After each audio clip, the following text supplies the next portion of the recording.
Oh, yes. 3, 2, 1. Meow. Yes, 3, 2, 1, meow. Hey, it's me, the video guy. And beginning of the video again. What a treat, right? So in the last video, we kind of talked about some stuff that might help explain a little bit of the what is going on with the world right now and with America. And now we're going to talk about some of the stuff that's maybe how we got here, but also the what is going on with the world. Because I think that two things that are kind of shockers for a lot of people were how fast this stuff moved and how coordinated these guys have been in spite of their fumbles, and how international the scope has gotten, and just how aggressive the scope has gotten internationally. And so I hope to kind of maybe shed some light on some of that in this video. And so we're also going to try to do like a loop where we start with the American court system and then kind of come around back that way, but also gain some international scope at the same time. There is a scheme afoot, a long-running right-wing scheme to capture the Supreme Court. Special interests are behind the scheme. They control it through dark money. It shows just how much Supreme Court Justice Clarence Thomas has benefited from outside gifts. Public confidence in the United States Supreme Court has plummeted. A lot of the American public are increasingly seeing the justices as politicians in robes, and now, after the revelation about Justice Thomas, as corrupt politicians. Mitch McConnell worked in nonstop coordination with the Trump White House counsel to appoint 231 federal judges at all levels, including 3 United States Supreme Court justices. The Supreme Court and its rulings find themselves the epicenter of much controversy as of late. And though many have done work to expose the various incidences of corruption or the depths of certain failures or biases of the court, few have done as much as Rhode Island State Senator Sheldon Whitehouse to document the complete depths of the court capture process. In what is now a 3-year running and over 30-episode lecture series and a book, Senator Whitehouse covers the complex trajectory from its origins with the Powell Memo through Leonard Leo, the Federalist Society, modern dark money rulings, and on to Project 2025 and beyond. The Powell Memo is rather chilling, and Senator Whitehouse describes it as follows in his initial hearing. Powell's opening sentence was, "No thoughtful person can question that the American system is under broad attack." By that, he meant the American economic system, but that assertion was footnoted with the parallel assertion that, and I'm quoting him again, "the American political system of democracy under the rule of law is also under attack." Then came the section of the secret report that may have launched the scheme to capture the court. This section focused on what Powell called exploiting judicial action. He called it an area of vast opportunity. He wrote, "Under our constitutional system, especially with an activist-minded Supreme Court, the judiciary may be the most important instrument for social, economic, and political change." The Powell Memo represents a dark springboard of sorts, from which the trajectory of the current court capture was first initiated. Powell cloaked the concerns of corporate America as concerns of individual freedom, a rhetorical framework for corporate political power that persists to this day. A whole bunch of things happened in the 1970s. That's sort of the key moment. So before the 70s, companies had relatively little influence in Washington. In fact, Ralph Nader was the most influential person on public policy matters. From the New Deal to the Great Society, the government really grew very quickly.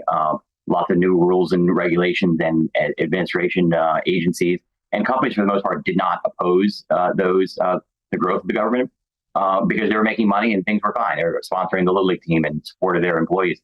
What changed in the 1970s? The economy tanked, company profits evaporated, and companies looked around for who to blame for how to get back making money. And they realized that all these new rules and regulations were really hindering their ability to compete in the marketplace and to make money and cost them so much money to comply with.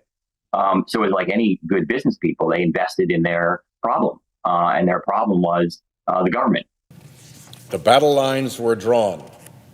Indeed, the language in the Powell report is the language of battle. Attack, frontal assault, rifle shots, warfare. The recommendations are to end compromise and appeasement, his words, compromise and appeasement, to understand that, as he said, the ultimate issue may be survival, and he underlined the word survival in his report, and to call for the wisdom, ingenuity, and resources of American business to be marshaled against those who would destroy it. Now, while the Powell memo and Powell himself lay the groundwork, it's the Federalist Society that provides the manpower, the organization, and the money management that truly brings all of this to fruition. And within the Federalist Society, as well as in modern headlines, it's the name Leonard Leo that rings out. Leo is the connective tissue between many of the ethics scandals of the Supreme Court, dating all the way back to when he helped Clarence Thomas's confirmation and the discrediting and the smearing of Anita Hill. Leo's first task was building the lawyers division to serve as a pipeline for right-wing lawyers to rise through the Federalist Society ranks toward the federal courts. Observers say the Federalist Society didn't hire Leo for skill as an attorney. What they saw in him was a savvy networker and fundraiser. Now, while Leo is the money mediator, he clearly is not using his own money or managing his own funds. He is managing funds from large-scale donors and contributors that want to force through reactionary policy. And in that game, and alongside Leo, the name that routinely pops up is Koch. Now, most will be familiar with the Koch family and the oddities in their history, and they're certainly known for their role in the American libertarian movement as described here by Senator Sheldon Whitehouse. The Libertarian Party in 1980 ran on a platform of ending Social Security, ending Medicare, closing the post office, undoing the American highway program, stopping public education, and eliminating all our public regulatory agencies, even the Federal Aviation Administration that keeps planes from bumping into each other. This platform barely attracted 1% of the vote, an unsurprising but humiliating crushing. That humiliating crushing was suffered by David Koch, Libertarian Party candidate for vice president and the party's major funder. In more recent years, however, the Kochs have been big movers and shakers in the reactionary movement. And they have, perhaps expectedly, established enormous ties with Leo, the Federalist Society, the attempts to capture the court, and, as it turns out, Project 2025 and the Heritage Foundation. Now, the Kochs are far from the only, and probably even far from the most prominent right-wing donors at this point. Is it fair to say that Elon Musk is America's first oligarch? What does seem to me new about him is that I don't know of a previous example of someone of that scale of wealth who is now has access to federal funding. So his companies have federal money, and at the same time has the ability to control the people who make decisions about his money. However, they do swing an awful lot of money around, and we do encounter them in a wide variety of places. And so, as we can see again, returning to Senator Whitehouse, a multitude of forces have converged to capture the institution of the American court system. 1, the corporate plan in Lewis Powell's memo to the chamber. 2, the resurgent Koch-powered far-right fringe. And 3, the eager, available mercenaries of regulatory capture. And this court capture has not only been orchestrated by individuals who work closely with the Heritage Foundation and who fund them, but this court capture is a necessary prerequisite to implementing the types of policies that Project 2025 lays out. Leo's work to undermine democracy goes beyond the Supreme Court. He has used his dark money network to fund Project 2025 to the tune of more than $50 million. The only way the Heritage Foundation is able to promote their anti-democratic agenda is through funders like him. I'm so glad you brought up Project 2025 and its intersection with the court. It is no coincidence that the very same collection of dark money entities, over 100 groups that have sponsored Project 2025 and its sweeping plans to repeal the 20th century through installation of personnel and reorientation of our policies, are the same ones that have been behind the decades-long court capture scheme. Mr. President, the effort to capture the court has likely been the most effectual deployment of right-wing and corporate resources into our common American political life. This is only a very rough sketch of the court capture process, but I hope it begins to give you an idea of the depths and intricacies. And I hope it helps to begin sketching out your understanding of Project 2025 as not just something to come out of the reactionary ecosystem assembled by the Heritage Foundation, but as a byproduct of the maturation of a much larger reactionary ecosystem that has been evolving for several decades. It's consonant with the past and fascist movements across the world right now, like in Hungary. Many business elites, particularly in the hydrocarbon business, they recognize that their work is against the public good. So they need to support a movement that will split apart the public and result in a system that they can control. Understanding the court capture process is essential for understanding the Heritage Foundation's Project 2025. However, there is a little more context that I feel is needed in order for us to get a meaningful read of the documentation. I think it's important for us to say a brief word about the Heritage Foundation's connections outside of just the ones we've seen here. It's no secret that the American reactionary movement has developed very close connections to reactionary movements all over the globe. And this is obviously nothing new. Reactionary thinkers have informed each other for literally centuries now, and reactionary movements throughout all of living memory have had cross-continental connections. So within the Heritage Foundation, we should expect to see an alignment not only with homegrown reactionary sentiment, but with international reactionary sentiment as well. This is America's Conservative Political Action Conference, CPAC, but exported to Budapest, Hungary, a country led by authoritarian Prime Minister Viktor Orban. This is the leader held up by CPAC as a conservative hero in a war against the left. The Heritage Foundation has a very close relationship with CPAC, and it's a relationship that they themselves do a great deal to promote. And so CPAC's international efforts are ones that Heritage has been intertwined with, and this connection is perhaps nowhere more pronounced than in Hungary. Hungary's foreign minister agreed to a short interview with CNN, telling us Orban and Trump share much of the same vision, including that governments should be run by strong men. How is that a democracy? It's really annoying to me that there's no common understanding in the world now about what democracy means. It's really hard to undersell the Heritage Foundation's ties to Orban in Hungary. Heritage leaders routinely meet with Orban. The directors of Project 2025 actually give lectures about it in Hungary. Hungarian politicians attend Heritage events headlined by DeSantis, and both reporting on the Heritage Foundation and the Heritage Foundation's own promotions are quick to point out the depth of the relationship. And Heritage speaks at length about the positive relationship they've built and forged with the Hungarian think tank, the Danube Institute. And while Heritage claims publicly to not be a repository for foreign assets, the likelihood of this claim being true is dubious at best. Now again, the Heritage Foundation are far from the only conservative group with deep connections to Hungary. Trump himself notably maintains a very positive relationship with Orban, and American reactionaries all across the spectrum have forged significant ties with Hungary. An open door by Hungary for American conservatives led Gladden Pappin here. He leads a think tank attached to Orban's office, a Trump supporter who would like the U.S. to be more like Hungary. When Trump came into office in 2017, it was a very rude awakening.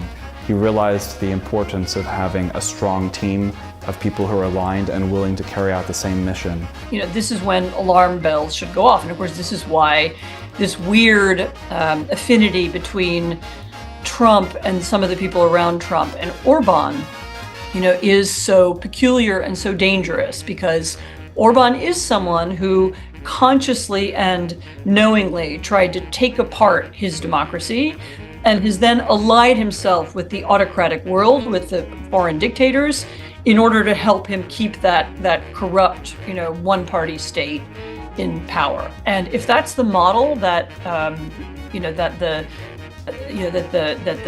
Heritage Foundation or Project 2025 or others around Trump want for the United States, then if Trump wins, we would be dealing with a disaster of a kind that I don't think we've ever dealt with before. You can see that we should be talking about just a contemporary global fascist international. And while the pipeline to Hungary and many other parts of Europe and the world feeds both ways, with American conservative groups and the Heritage Foundation influencing and being influenced in turn, there is another pipeline leading even further east, which is not quite as reciprocal. And it's following this pipeline that leads us into our next topic.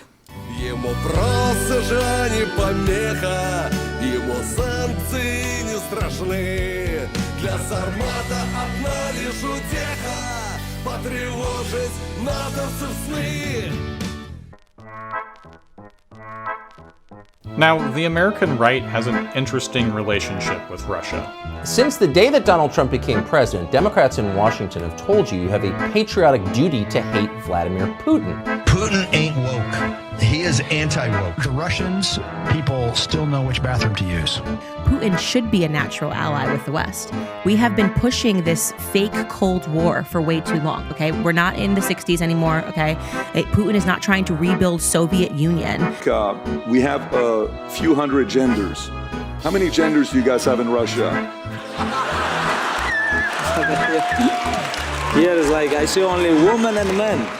Because whoever tells the truth about our foreign policy, when the game that's being played, they immediately get called an Assadist or you get called a Putin puppet. They call anybody that doesn't get down on their knees and bow down to Hollywood and let them screw our kids and F us over, the Russians. See, Russia's the new American because they captured America. You can't have a free, open country because everybody else might want that. Now again, this complicated relationship is by no means limited to the United States. From Budapest to Brexit, you will find the fingerprints of the Kremlin. And though Russian influence and disinformation primarily targets the right, the left isn't immune from this either. In fact, there's a lot of people who maintain bizarre relationships with Putin and Russia. But it probably did not escape your notice in 2022 when the Russians invaded Ukraine that the American conservative sphere had a little bit of an aneurysm. When I was watching the Republican debates and they're sitting here trying to make me cry for people in Ukraine, are you kidding me? The entire Western world is putting sanctions right now on Russia as they call this an invasion. Very well might be. I'm not the person to determine whether or not this is an invasion or an annexation. It feels as if Putin is going into places that want him. And now they start a war with Russia. I'm so sick of Bill Gates. The Biden administration instead has been escalating the war seemingly deliberately. And, I'm very much a person that from the very beginning has said, F Ukraine. I stand on that. There is no way in hell that Putin is going to lose. And it's probably not difficult to notice that aneurysm coincides with the rise and growth of the definitely not Russia-affiliated Trumpian wing of the party. When you want to talk about misinformation, Mr. Snyder, you might actually look a little closer to American media if you don't like what they're saying. Thank you, Mr. Chairman. I yield back. Mr. Chairman, does he have the opportunity to respond to the gentlelady? Sure. Yeah.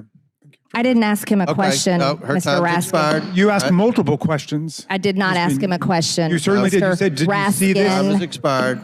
Gentlelady's time's expired. Chair now recognizes Mr. Frost from Florida. Thank you, Mr. Chairman. Before I get into it, it's interesting to hear my colleague just now talk about disavowing white supremacists when in 2022, she spoke at an event led by white supremacists and white nationalist Nick Fuentes, and when asked about it, doubled down on it and said, we're going to focus on people, not labels. So get out of here with that damn hypocrisy. And Dr. Snyder, I'm going to give you some time to respond. Go ahead. First of all, I'd like to thank the representative from Georgia by making clear with her comments and with her person that any discussion of political warfare has to include Russia, Ukraine, and America. She's just demonstrated that point, I think, very powerfully. And Heritage Foundation itself is certainly not immune to the rise of Trump or the Russia pill. And consequently, the aneurysm affecting much of the right has deeply affected heritage and shaped it greatly over the past several years, with the organization seeing significant internal rifting and also seeing the rise of new leadership, namely Kevin Roberts, with Russia's invasion of Ukraine ultimately compounding and exacerbating this and dragging Heritage Foundation further into a pro-Russia, pro-Trump position. And so to make this web of disinformation, influence, and the Russian pipeline in general make sense, we're going to talk briefly about Russian hybrid warfare and Russian influence not only in Europe, but particularly in the United States. And so to help us out with that one, we're going to turn to the International Center for Counterterrorism and a little piece they compiled called Russia and the Far Right, Insights from 10 European Countries.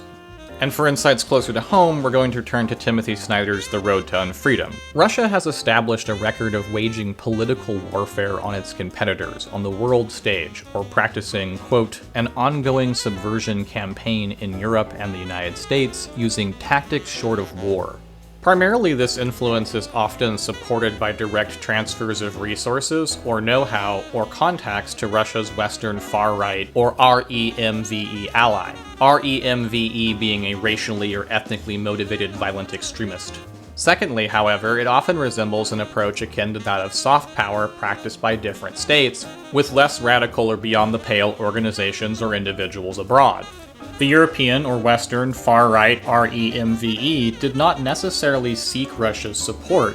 The readiness to accept Russian influence or outright infiltration has really been grounded in a genuine or ingrained pro-Russianness of a given actor or entity. The impulse behind this readiness, however, comes from the inherent anti-establishment, anti-mainstream, and anti-Western values of different far-right REMVE actors. The DOJ announcing the seizure of 32 internet domains used or sponsored by the Russian government, it says, to spread bogus news stories. The DOJ also indicting 2 employees of the Russia-funded media company RT. Since at least last year, RT has used people living and working inside the U.S. to facilitate contracts with American media figures. In spite of Russian disinformation efforts not always making news headlines and often being difficult to pin down, the authors note that it is of course possible to identify proverbial smoking guns in the relationship between the far right and REMVE in Europe and Russia. Now, one of these smoking guns might be the very overt and well-documented Russian infiltration of the NRA as part of the attempt to get Trump elected. Now, Russian capture of the NRA was an over 10-year process with some truly interesting tactics being used. And while the NRA denies taking any Russian money, as investigators and reporters point out, this is very hard to pin down or prove. And this ties us right back into dark money rulings and the extreme abundance of untrackable political donations within America that has evolved out of the court capture process. Now, if the NRA's connections to Russia and the NRA's help putting Trump into power was a smoking gun, the Trump administration itself and Trump's rise to the presidency was a musket volley, and a seemingly ongoing one at that. George Papadopoulos pled guilty to lying to the FBI about his Russian contacts. He went to prison. From the Guardian newspaper, quote, working alongside contributors for Kremlin state media, the former Donald Trump policy aide George Papadopoulos, his wife Simona, and others have become editorial board members of a pro-Russian website. Nearly half of the outlet's board members are either former aide surrogates or fake electors for Trump's previous 2 presidential campaigns. Can you say yes or no whether you have talked to Vladimir Putin since you stopped being president? Well, I don't comment on that, but I will tell you that if I did, it's a smart thing. A startling new report about one of Donald Trump's most ardent supporters, Elon Musk, a regular on the campaign trail, and according to the Wall Street Journal, the tech titan in regular contact with Russian President Vladimir Putin since 2022. Former President Trump becomes president again, Paul Manafort stands to become one of the most influential humans on the planet. Why is that? Yeah, it's exactly what we just said. There's only a few people who are close to Trump. Trump values loyalty above anything else. Paul Manafort worked for Donald Trump's first campaign. His plan back then was to start a lobbying firm had Trump won. Instead, he got wrapped up in the Mueller investigation, was sent to jail, and was later pardoned by Trump. I mean, most people, I think, consider Paul Manafort a big loser right now. He's been chewed up and spit out by Washington politics. But if Trump wins, Paul Manafort will be back, and I think he will be paid for his loyalty with tons of lobbying contracts from U.S. companies and foreign countries. I think he'll be the most successful lobbyist we've ever seen. Senate financial disclosure forms show that President Donald Trump's nominee to lead the FBI was paid $25,000 by the company with the producer who has made the Russian propaganda for the Kremlin, who made this new film attacking the FBI. Now, as you've probably already surmised, the tactics and methodology used to bring the Russian candidate into office in the United States were not new and had already been workshopped, practiced, and built upon for some time. Having used its Twitter bots to encourage a leave vote in the Brexit referendum, Russia now turned them loose in the United States. In several hundred cases, at least, the very same bots that worked against the European Union attacked Hillary Clinton. In crucial swing states that Trump won, bot activity intensified in the days before the election. On election day itself, bots were firing with the hashtag war against Democrats. After Trump's victory, at least 1,600 of the same bots that had been working on his behalf went to work against Macron and for Le Pen in France, and against Merkel, and for the AfD in Germany. Now, although we could spend several more videos just talking about singular aspects of Russian hybrid warfare, I want us to focus in on one more type of influence that commonly pops up.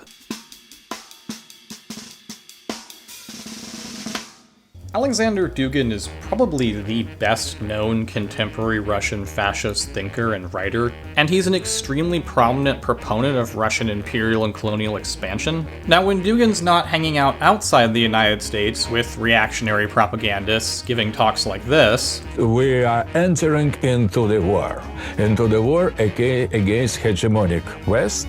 And we are going to distribute nuclear weapon to everybody who can use it against the West.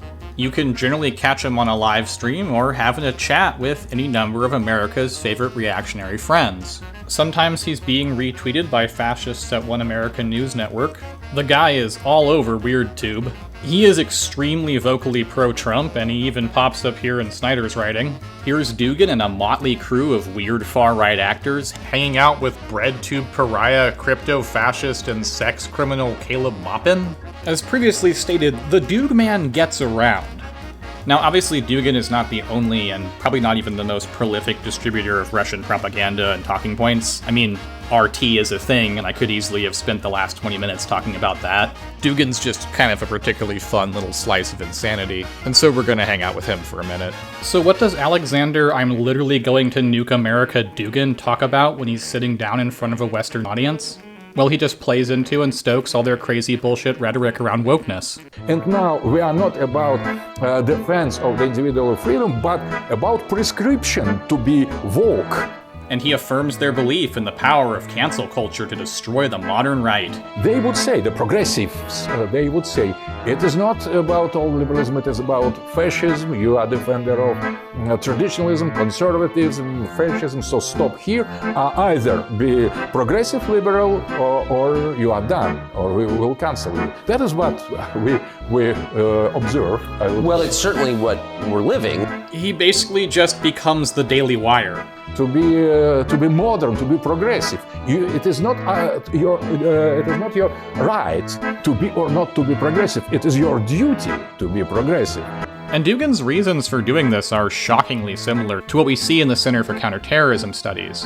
As Dugin writes in his 1996 book, The Foundations of Geopolitics, in this regard, the position is clear. It is necessary to counteract U.S. Atlanticist geopolitics at all levels and in all regions of the world, trying to weaken, demoralize, deceive, and ultimately defeat the enemy as much as possible.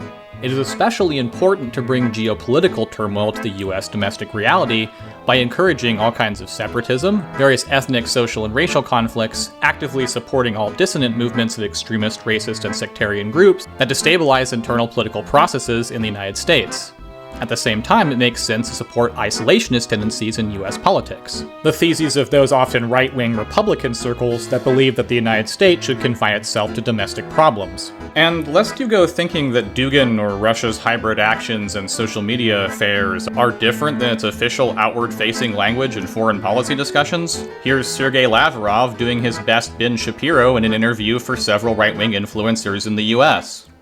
I think what is going on in the United States is a return to normalcy.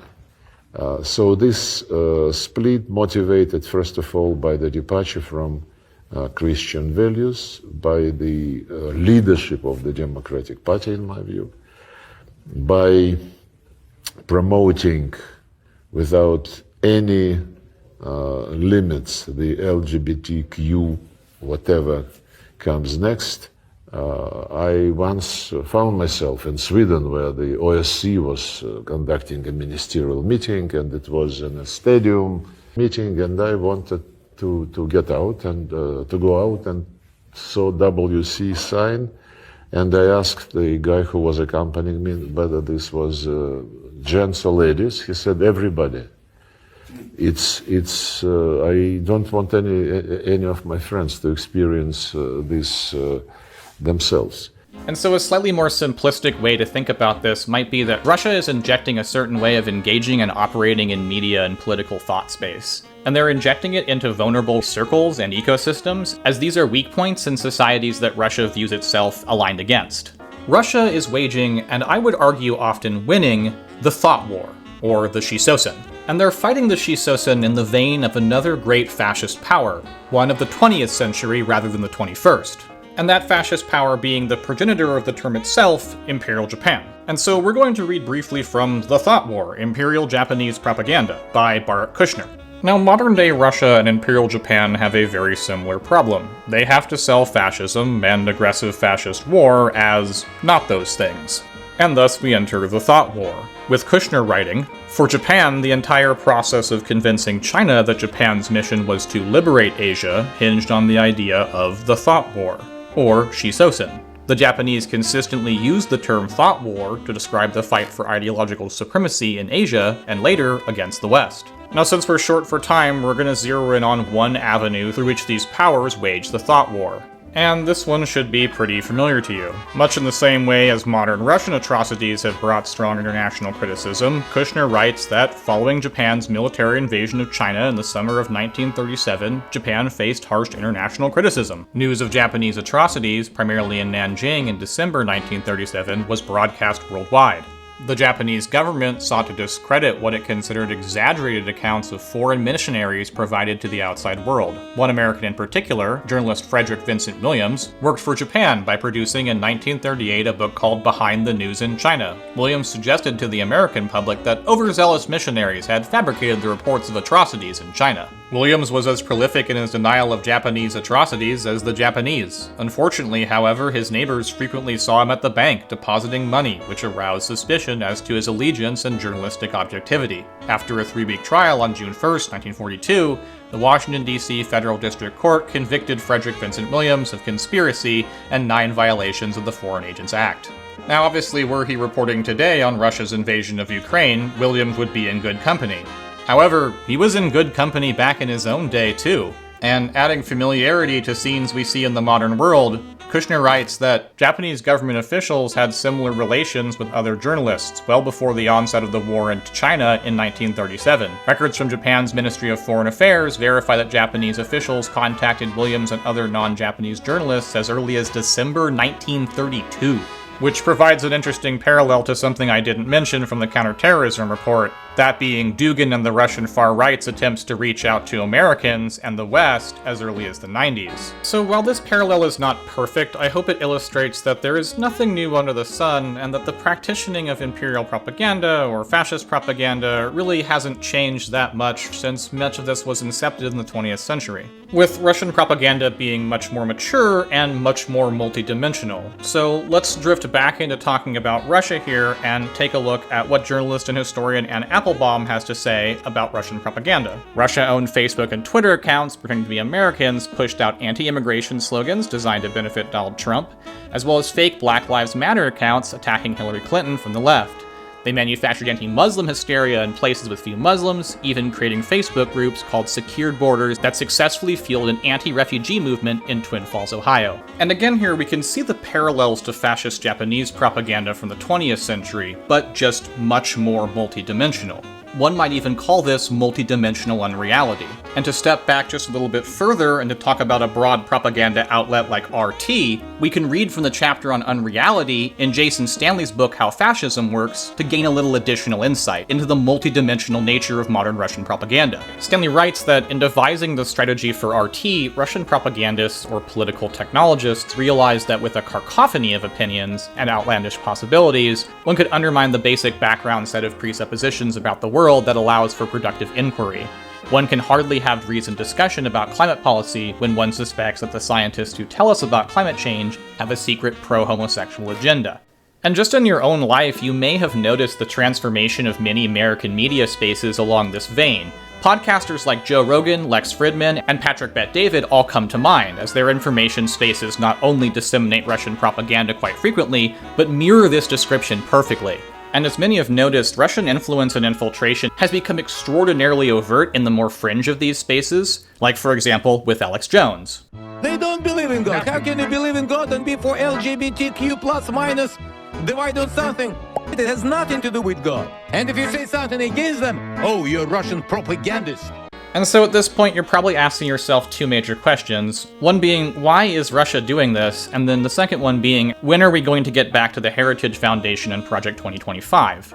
And while I am eager to get into the documentation as well, it should be quite apparent at this point that everything we've been discussing and describing is quite intimately linked to every aspect of Project 2025, as the extraordinary amount of Russian influence and pressure has had no small effect whatsoever in shaping Western and particularly the American reactionary movement and the ecosystem and psychology that produced Project 2025. It's all connected, for lack of a less conspiratorial phrase. Putin is not seeking world domination for Russia. Rather, he sees himself as a kind of global leader of a kind of fascist internationale circa late 1920s, early 1930s, where he sees himself as a sort of standard bearer for wronged ethno-nationalist movements that once had greater territory and have been humiliated by a global liberal order. So if you see that structure, and you see Russia's deep involvement in the global far right, including, obviously, as I don't need to tell Europeans here, then you can see that we should be talking about a contemporary global fascist internationale.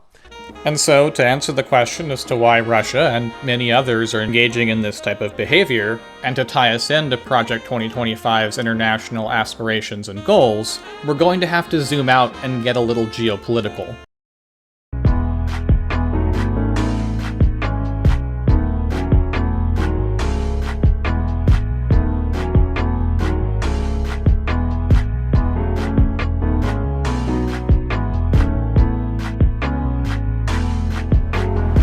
Human history is long and very complicated, and trying to summarize or quickly condense any of it is rapidly going to lead to a significant loss of understanding.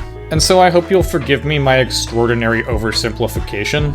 But to call back to my last video, the end of the Russo-Japanese War was negotiated through a treaty that handed over control of Korea not to Russia, the loser of the war, but to Japan, the victor of the war. And this was all done legally, or at least through the iterations of international law that existed. And it was actually brokered by popular American figure and President Teddy Roosevelt.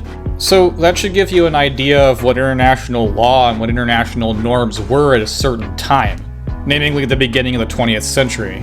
By the end of the Second World War, however, the perspectives, ideas, and language around such things drastically changed. And we saw the birth of the international norms that have been the aspiration point throughout most of our, or probably our parents' and even grandparents' lifetimes. Chapter 4 of Anne Applebaum's book, Autocracy, Inc., The Dictators Who Want to Run the World, starts off by summarizing this change and the evolution of institution that came out of it. She writes that in 1946, during the early, still optimistic days of the post-war world, the brand new United Nations created the Commission on Human Rights, chaired by Eleanor Roosevelt, the widow of the late president. The commission set out to write what would become the Universal Declaration of Human Rights.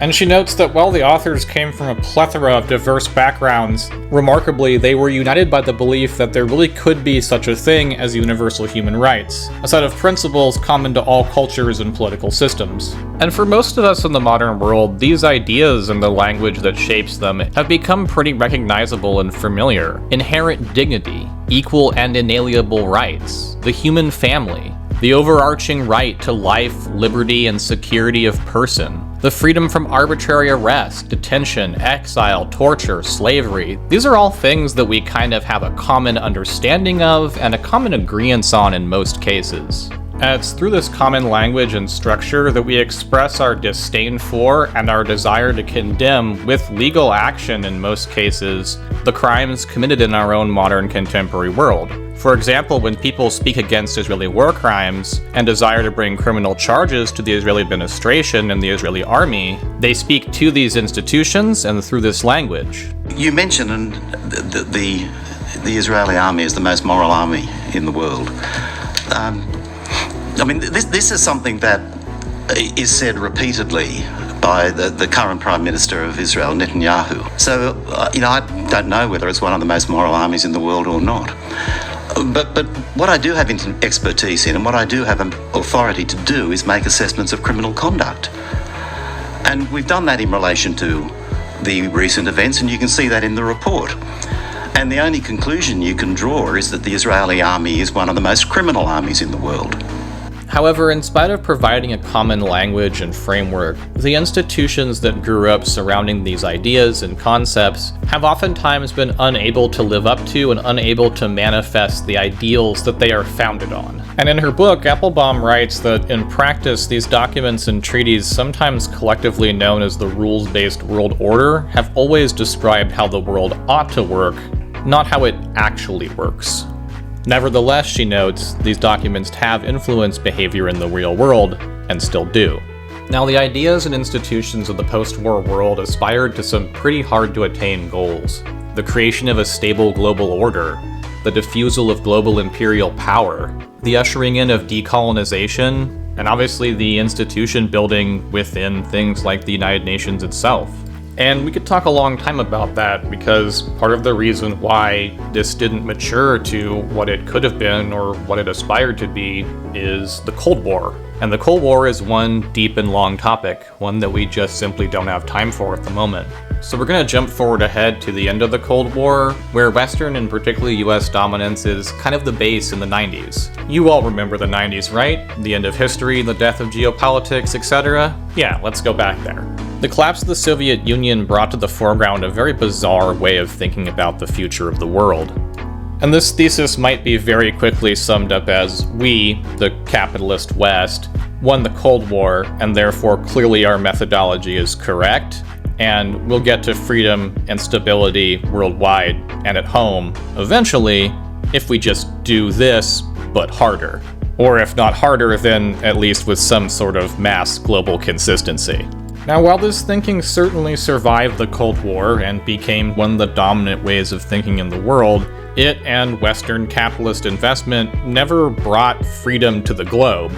Instead, it financed the rise of the global autocratic and kleptocratic order. There is, of course, an obvious connection between extractive empires and oligarchs or very wealthy people. This is an international phenomenon, and whencesoever the wealth might arise, if one is American or British or responsible for policy in a number of other states, one should be very concerned about the fact that there are not just loopholes, but giant inviting windows through which international oligarchs can hold and launder their money. This is a subject beyond the borders of my own expertise, but I think it's very important to note that international dark money networks exist because of us and not just because of the people that we're calling the bad guys.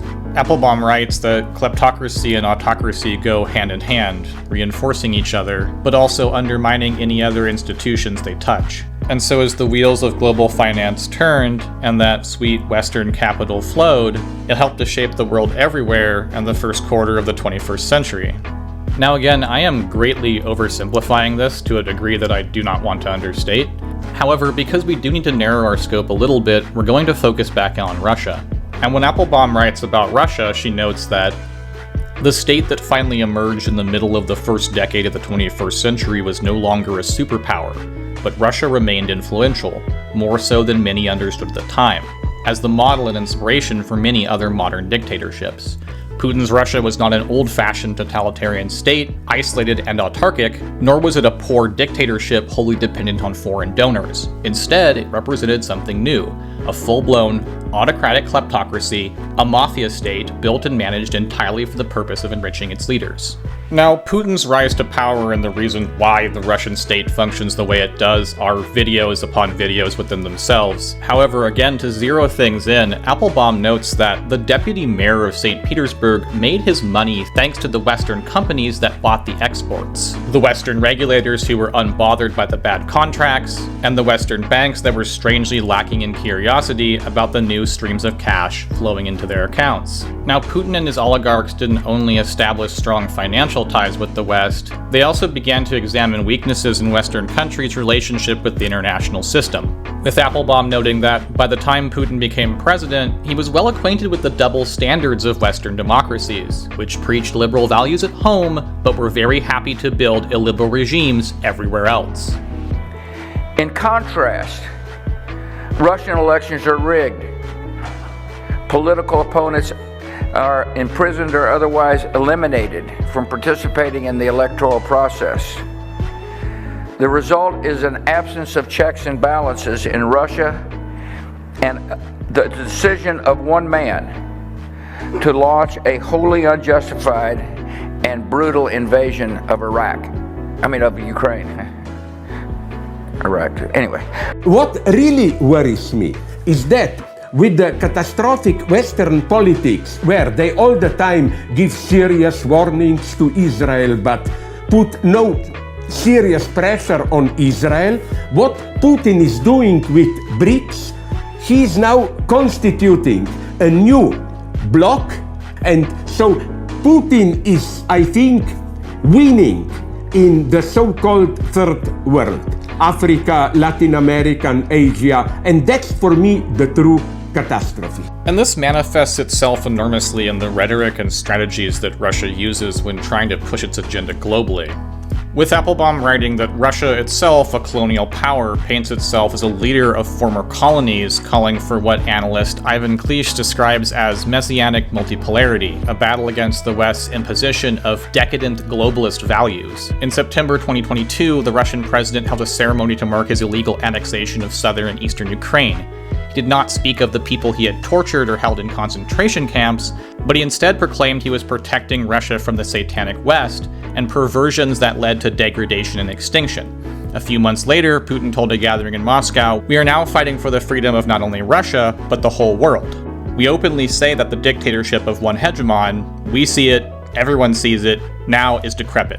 It has gone, as they say, into disarray, and is simply dangerous for those around us." Now, when Russia or other autocratic powers play this game, keep in mind that they're not inventing something new. This is the classic and traditional playbook of imperialism and colonialism. And to harken back to Imperial Japan one more time, the Japanese Empire, all the way up until the very end of the war, was constantly publishing rhetoric that identified itself as an anti-colonial, anti-imperial power. Japan would speak constantly of the evils of particularly British and American imperialism, while establishing one of the largest and most brutal imperial projects in human history. So, Russia, an imperial and colonial power, rejecting the ideas of an international rules-based order and the post-World War II system, rejecting what it sees as Western values or Western concepts, is using a bogus anti-colonial, anti-imperial narrative to shape global discourse and to proliferate its expansionist views. And obviously, there is a nexus point where soft and hard power meet. This is the Expo Forum in St. Petersburg, Russia. In this building on July 27, 2023, Vladimir Putin gathered representatives from 49 African countries for the third Russia-Africa Summit. A lot of the top power brokers in Africa were in this building on that day, but one important country was missing. Just as Vladimir Putin told the attendants that the African continent is emerging as a new center of power right before our eyes, 8,000 kilometers away in the heart of the Sahel, members of Niger's presidential guard overthrew the democratically elected president, Mohamed Bazoum. And as the coup unfolded, something strange happened. A bunch of the citizens came out to show their support for the army, but they also had these Russian flags and signs like this. Here's an eerily similar scene in neighboring Mali, and another in Burkina Faso from the year before. Now, there is a stretch of Kremlin-linked regimes across the entire Sahel. But as you probably have guessed, if Russia and the Project 2025 people were the only ones seeking to knock over the international order, this video would be a lot shorter. And so we're gonna have to spend an unfortunately short amount of time talking about another major power that's shaping global events and rejecting 20th century settlements. And that power is, of course, China. China. China. China. China. China. China. China. China. China.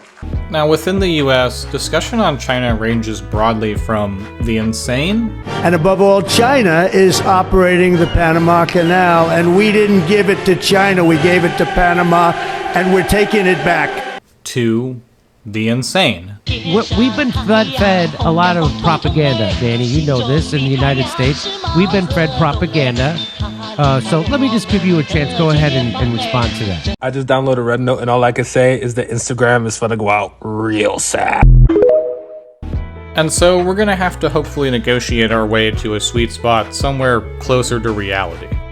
So since we started off using Imperial Japan as sort of our lens of empire for this little discussion, I'm going to give you the unimaginably brief and bastardized synopsis of the modern history of two Asian countries, that being Japan and China respectively, or at least their history in relationship to modernization, empire, and the West. So, as you probably already know, at a certain point, modernization comes to China in the form of Western empire. And empire's proposition is pretty simple. Open up and do business, or get knocked over. Now, China rejects this proposition, and Western empires perform imperialism on China. And a not too dissimilar thing occurs in Japan, except rather than rejecting the proposition, Japan yes-ands the proposition. When modernization comes a knocking in the form of empire, Japan says yes, and then I will build a British-style navy with ships from Britain, and I will be a great naval power. Yes, and I will build an officer corps like the Germans, and I will be a great military power. And if you remember the Attack on Titan video, you remember that Saki no Ui no Kumo talks about all of this complexity of retaining Japaneseness while modernizing, while becoming Western, and the complexities therein. And it also kind of shows us the extraordinarily unhealthy nationalism that seems to take hold as Japan looks to become more and more a strong competitor in the imperial system. So to make an unimaginably long story incredibly short, Japan repeatedly tries to enter as a player, an equal player in the imperial order, but they are consistently rebuffed by the traditional imperial order. And in spite of making some gains, like the aforementioned negotiations that grant them control over Korea, a la Teddy Roosevelt, things eventually hit a breaking point for Japan in terms of their imperial ambitions. If they're gonna stay growing, and if they're gonna be a competitor in this system of empires, and if they're going to dominate and have a sphere of influence throughout Asia, they're gonna have to kick over the existing order. And Japan eventually finds itself a pariah in the Second World War, fighting Britain and the United States, and performing colonialism and imperialism all over Asia, which includes a ton of mass killing. But you know that story, and what does any of that have to do with China? Well, if we go to China, China eventually does begin yes-anding propositions. And eventually, China yes-ands the proposition of liberal capitalism. But like with Russia and with Imperial Japan in some ways, it's not exactly the liberal institutions that get built up by the influx of the modernization that comes with capitalism. And China becomes an economic powerhouse while retaining an authoritarian government. Now, the modern international liberal order is much more welcoming and reasonable than the prior order, under which China saw so much brutalization. And China itself is a member of the United Nations. But China does face a fundamental problem in its interactions with the modern liberal order. They can either find some pathway to integration and liberalization and democracy and such, and they can find some pathway into building and shaping and respecting international law, or they cannot.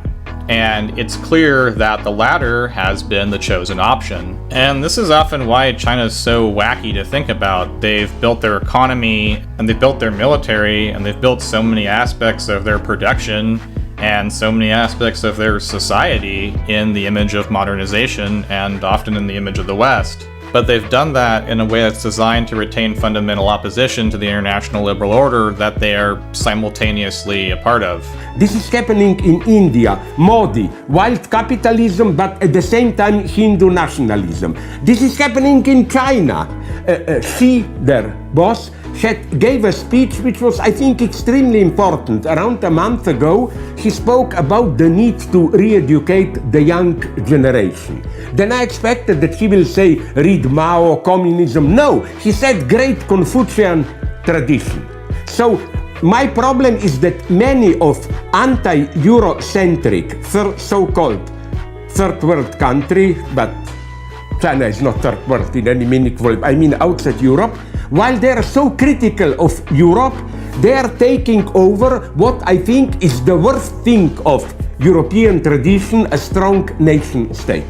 And so, unfortunately, equally for China and for the world, since China has been so successful at retaining authoritarian structure and integrating capitalism, it has ironically found itself in a place that's not that dissimilar to where Imperial Japan found itself.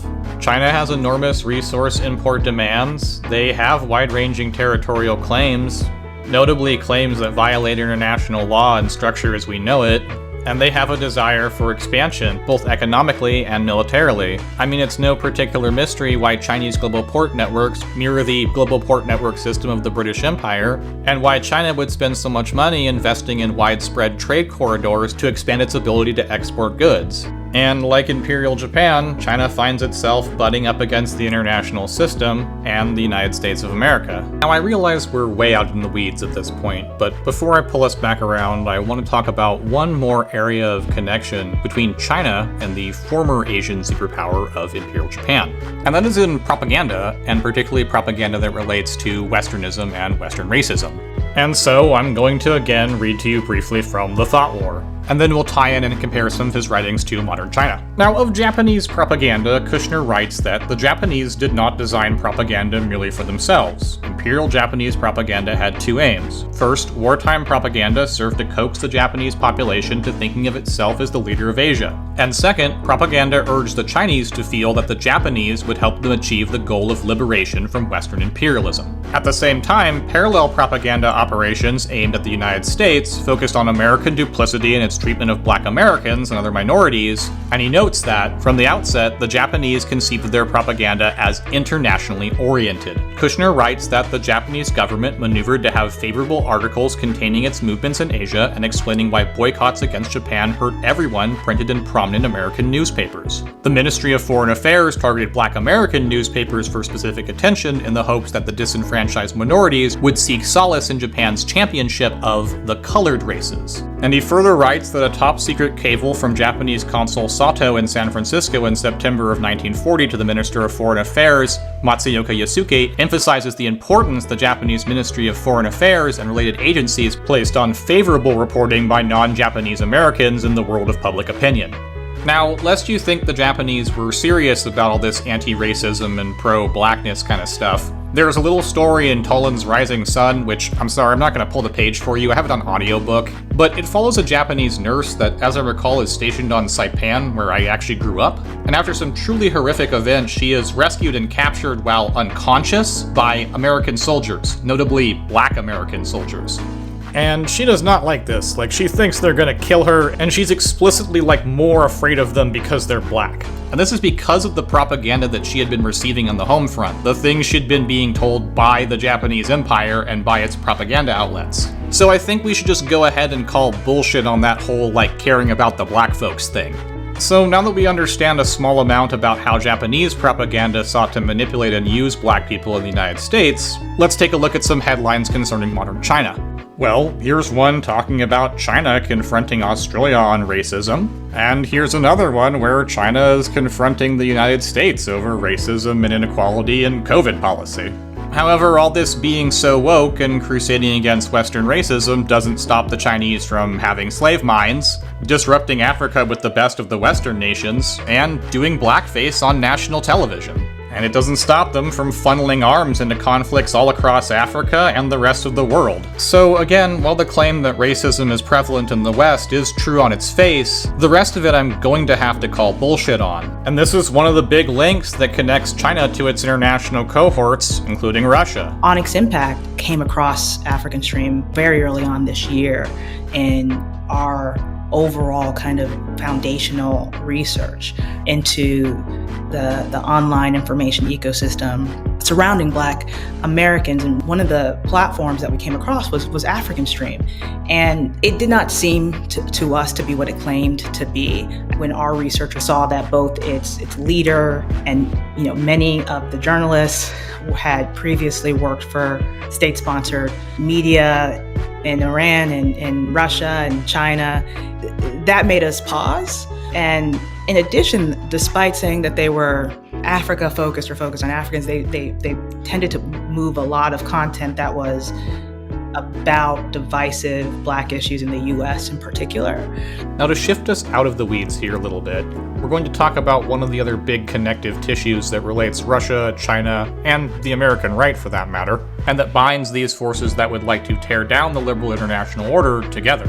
And that, of course, is a disdain for the idea or the existence of the concept of human rights. Authoritarian regimes have, over the last decade or so, begun working together in new ways. They created an authoritarian narrative. They looked for allies inside the U.S. and Europe and elsewhere, and they tried to create a world in which basically what they were most afraid of were the liberal ideas and the democratic ideas and the ideas about freedom or about rights that they heard coming from their own people. And so to crush the aspirations of their own people, they came to realize they needed to control the way these ideas are used around the world. I don't even know what this is. This sort of thing ain't my bag, baby. With Applebaum writing that instead of human rights, which are monitored by outside organizations and independent agencies that can be measured against international standards, China wants to prioritize the right to development, which is something that can be defined and measured only by governments. Because these are very often their home opposition, their domestic opponents use that kind of language. They use the language of rights, of justice, of transparency. The Navalny movement in Russia was an anti-corruption campaign. The women's movement in Iran was a human rights campaign. And so that language is the language they want to push back against. So now that we've yacked about Russia and China for a while, I hope you're beginning to get a flavor of the sovereign, in inverted quotation marks, world order. It's not an alliance. It's not an axis. It's a group of countries who work together opportunistically. Russia, Communist China, theocratic Iran, Venezuela, Belarus, and a handful of others. They don't have any ideology in common, but they do have a way of ruling. So these are all regimes or rulers who rule without any checks and balances, without an opposition, without independent courts, without independent press or media. And all of them want to keep it that way. They don't want to have any opposition, any challenge, any transparency. And they've come to understand that in order to stay in power, they need to push those rules not only at home, but around the world. And all these powers, while many of them are even hostile towards each other, share common objectives. And they're invested in building a new kind of world, one that they argue is defined around the idea of multipolarity. And I think many of us enjoy the idea of a multipolar world. We want the idea of a world in which many and all peoples involved are getting greater power and autonomy and a greater voice. In a way, positive multipolarity could actually function as an antidote to some of the worst aspects of colonialism.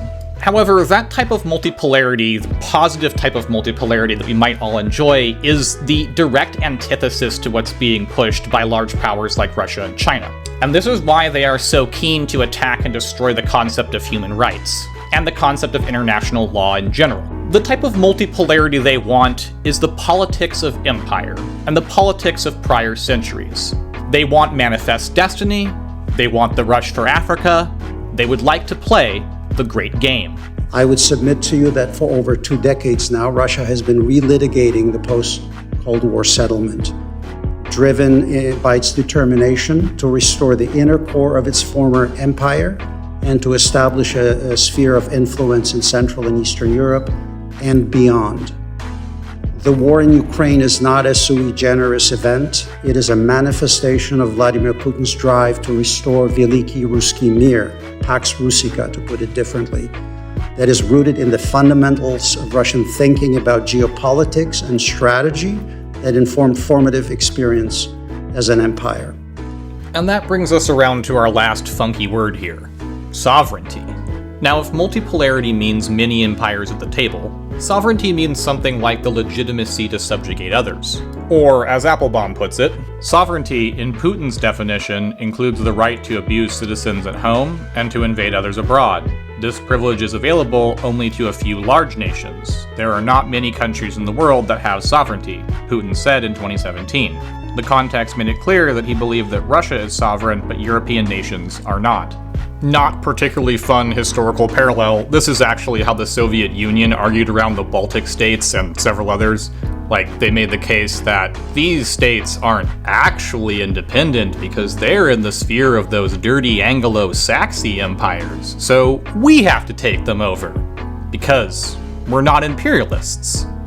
Little Stalin logic for you, always a good time. But drifting back into our time period and returning to the abuse and misuse of the phrase here in the modern world, Applebaum notes that sovereignty, in inverted quotation marks, is critical in the rhetoric of the war on human rights. In the context of international institutions, sovereignty is the word that dictators use when they want to push back against criticisms of their policies, whether it comes from UN bodies, independent human rights monitors, or their own citizens. And she writes that, when anyone quotes the famous phrase from Article 1 of the UN Declaration, all human beings are born free and equal in dignity and rights, authoritarian advocates of sovereignty dismiss such language as evidence of Western imperialism.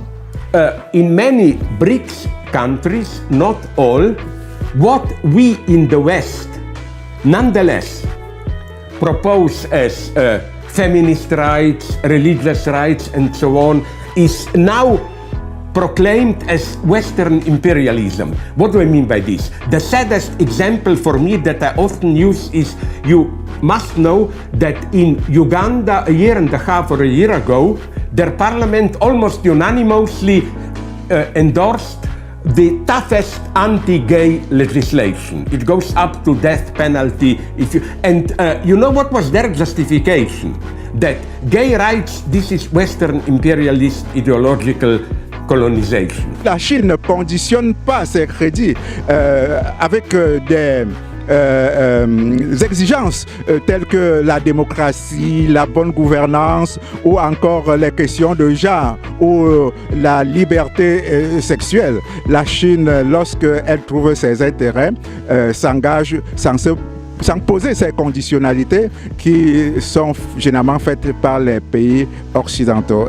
Alright, so now that we have kind of a rough sketch of what the sovereign, in inverted quotation marks, world order is, and how it's really just a stand-in for prior centuries' imperial politics, I'm going to subject you to listening to Donald Trump speak for a few minutes, and then we'll move forward. As for Americans, we know what kind of future we want for ourselves. We know what kind of a nation America must always be. In America, we believe in the majesty of freedom and the dignity of the individual. We believe in self-government and the rule of law, and we prize the culture that sustains our liberty, a culture built on strong families, deep faith, and fierce independence. We celebrate our heroes, we treasure our traditions, and above all, we love our country. Inside everyone in this great chamber today, and everyone listening all around the globe, there is the heart of a patriot that feels the same powerful love for your nation, the same intense loyalty to your homeland. The passion that burns in the hearts of patriots and the souls of nations has inspired reform and revolution, sacrifice and selflessness, scientific breakthroughs, and magnificent works of art. Our task is not to erase it, but to embrace it. to build with it, to draw on its ancient wisdom, and to find within it the will to make our nations greater, our region safer, and the world better, to unleash this incredible potential in our people. We must defend the foundations that make it all possible. Sovereign and independent nations are the only vehicle where freedom has ever survived, democracy has ever endured, where peace has ever prospered. And so we must protect our sovereignty and our cherished independence above all. When we do, we will find new avenues for cooperation unfolding before us. We will find new passion for peacemaking rising within us. We will find new purpose, new resolve, and new spirit flourishing all around us, and making this a more beautiful world in which to live. So together, let us choose a future of patriotism, prosperity, and pride. Let us choose peace and freedom over domination and defeat. And let us come here to this place to stand for our people and their nations, forever strong, forever sovereign, forever just, and forever thankful for the grace and the goodness and the glory of God. Thank you, God bless you, and God bless the nations of the world. Thank you very much. Can you assure the world that as you try to get control of these areas, you are not going to use military or economic coercion? No. What is the strategy? Yeah. I can't assure you, you're talking about Panama and Greenland. No, I can't assure you on either of those two. But I can say this, we need them for economic security. Are you also considering military force to annex and acquire Canada? No, economic force. Because Canada and the United States, that would really be something. You get rid of that artificially drawn line, and you take a look at what that looks like, and it would also be much better for national security. Don't forget, we basically protect Canada. I also strongly believe that the Gaza Strip, which has been a symbol of death and destruction for so many decades, and so bad for the people anywhere near it, and especially those who live there, and frankly, who's been really very unlucky. It's been very unlucky. It's been an unlucky place for a long time. Being in its presence just has not been good. And it should not go through a process of rebuilding and occupation by the same people that have really stood there and fought for it and lived there and died there and lived a miserable existence there.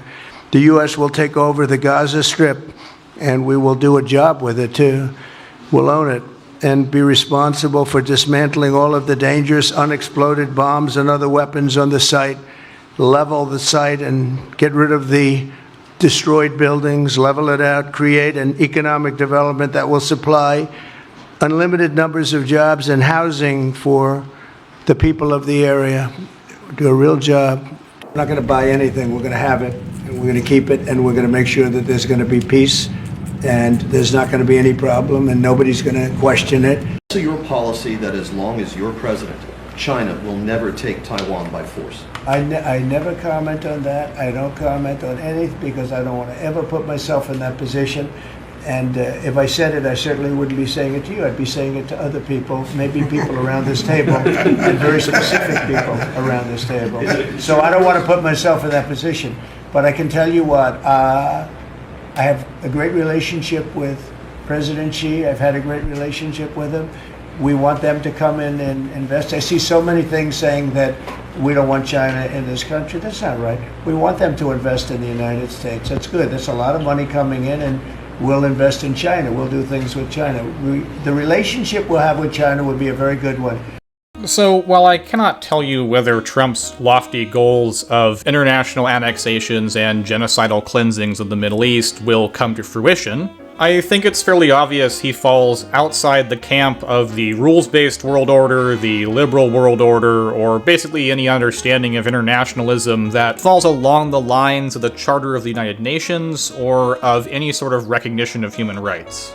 Trump, the American reactionary movement, and the Project 2025 are all active and aligned participants in the chaotic world of imperial resurrection that is the sovereign world order. Trump is resurrecting the idea of a kind of 19th century or even 18th century imperial power. He's thinking like an imperial power that when he wants something, he can take it. He can demand Greenland. He can demand Panama. He can demand Canada. And that he doesn't have to take into consideration the alliances, the rule of law, the international law, any of the diplomatic rules, the real rules and the norms that have been set up over the last, as I said, 80 years. Now, I realize that section was long, it may be boring for some people. I don't know if geopolitics and history is particularly captivating, but I'm going to ask you to be patient and hang on a little bit longer because we have one more kind of large thing we got to talk about briefly here. All this global trend shift towards the autocratic, the authoritarian, the oligarchic, and away from what is considered the more rules-based or the more liberal international order can't be looked at strictly through the interactions of the political entities. And as you mentioned, several of my colleagues were able to confirm with multiple sources that during the conversations, Vladimir Putin asked Musk to not turn on Starlink over Taiwan. As you and your listeners know, Vladimir Putin owes Xi Jinping of China quite a number of favors for supporting the Ukraine war. And the implication here is that he was asking for a favor not for himself, but for his buddy Xi Jinping. Musk is part of a small group of tech leaders and investors that have become more supportive of Trump over the last 8 years. As they see it, Trump's Republican Party is more welcoming of bold ideas and what we call kind of American dynamism. Peter Thiel has long been an unorthodox voice in Silicon Valley. He has called himself a conservative libertarian and was close with controversial blogger Curtis Yarvin. Core to both Yarvin and Thiel's politics is a conviction that political and economic systems are bloated, inefficient, and in need of radical reform. I still think there is a lot that one could do by deregulating, having a less severely regulated economy. The Democrats are talking about filtering people's ability to express themselves on the internet, and that's the opposite, the antithesis of what people on the more centrist conservative side believe in. Free speech is important. For a healthy democracy, it is important. We found that Musk has been setting up dark money vehicles to funnel his funds. One of them was Stephen Miller's organization and an ad campaign called Citizens for Sanity. These ads were considered controversial. They attacked Democratic candidates for being woke, for transgender policies, for illegal immigration. And for a while, who was behind these ads was a giant mystery. But we found out that he was behind that. In 2023, Musk was secretly behind Governor Ron DeSantis' run for presidential election.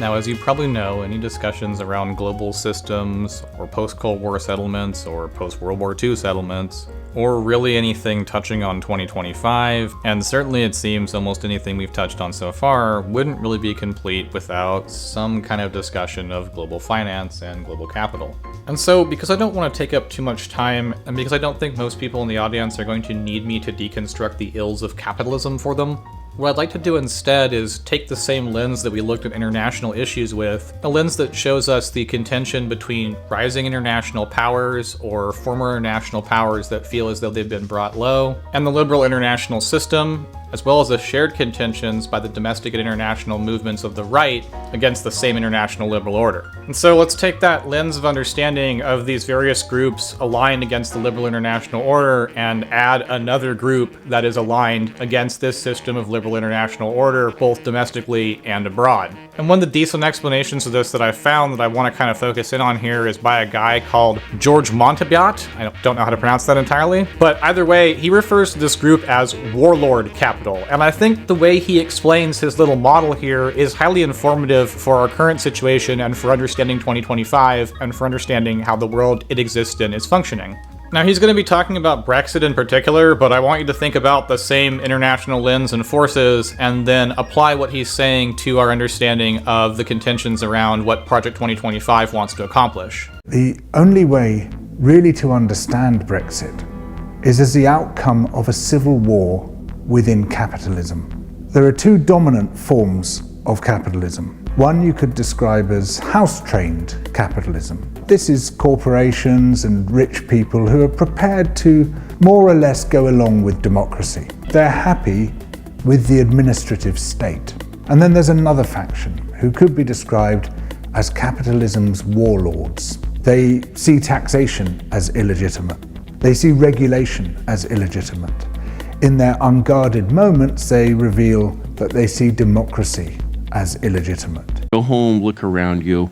You'll notice that everything you have that works was made in a monarchy or by a monarchy or both. So for example, this iPhone.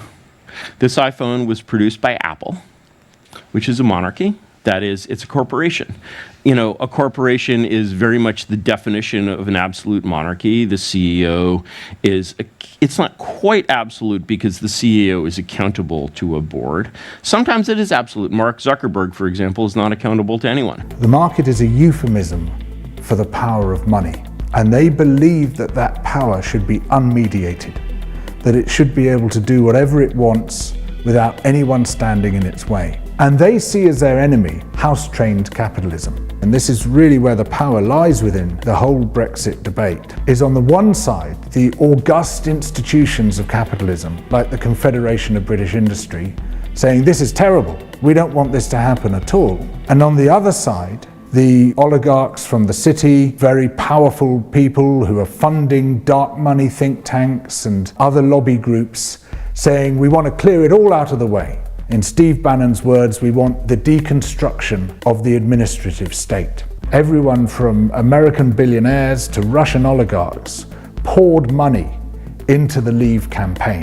What they see the UK as is as a beachhead within the richest and most powerful nations. It's all very well capturing Chile, as they did with the Pinochet coup, which overthrew the democratically elected government and installed a dictatorship there in the 1970s, or capturing Indonesia, as they did with Suharto's coup in the 1960s. But capturing a country like the UK, without the need for a military coup, well, that's a much bigger prize. A country which has a permanent seat on the UN Security Council, a country with enormous financial and international clout. And if you can turn that into a country which dances to the tune of warlord capitalism rather than of house-trained capitalism, well, that is a fantastic victory.